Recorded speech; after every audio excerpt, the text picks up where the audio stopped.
Imbes na kakanon, mga gamit panlinig ang laman kan refrigerator kan sarong paratukdo sa sayang classroom sa Nabua, Camarines Sur. Kung tano, aramon ta sa istorya ni Jessica Calinog.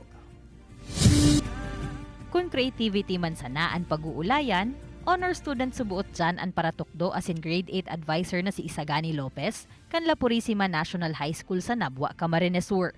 Sa luwas pasanakan sa iyang classroom, mabungad na ang malapiestang mga dekorasyon.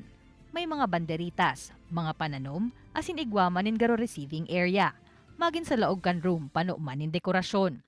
Alagad matubod ka daw na anas inigibo sa recycled materials? And yes, pati ang ref sa classroom recycled man.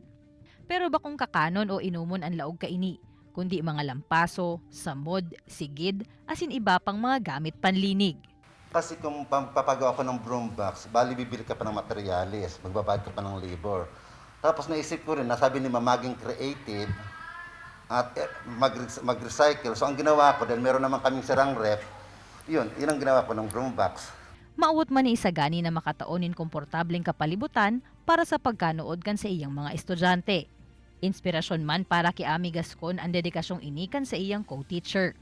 Talagang very true subuot sa pigtutulod kan sa indang eskwelahan na sa La Purisima National High School, Lambang Igin, Payaba. Gusto niya talaga yung classroom niya, something different from the usual one. Something na yung mga bata pagpasok, sasabihin na, ay wow. Something sasabihin ng mga estudyante na gusto kong araw-araw pumasok na. Sa ibong kan mga agyat na darakan presenteng sitwasyon kan kinaban, sarusanaan pangadyeon asin pangiturugan ni Isagani para sa iyang mga estudyante.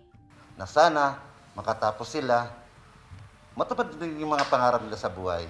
Natulad ko na nangarap din na maging guro, kahit mahirap ang buhay namin noon. Kaibanan si Gerald Gandia, Jessica Calinog, Balitang Bicolandia.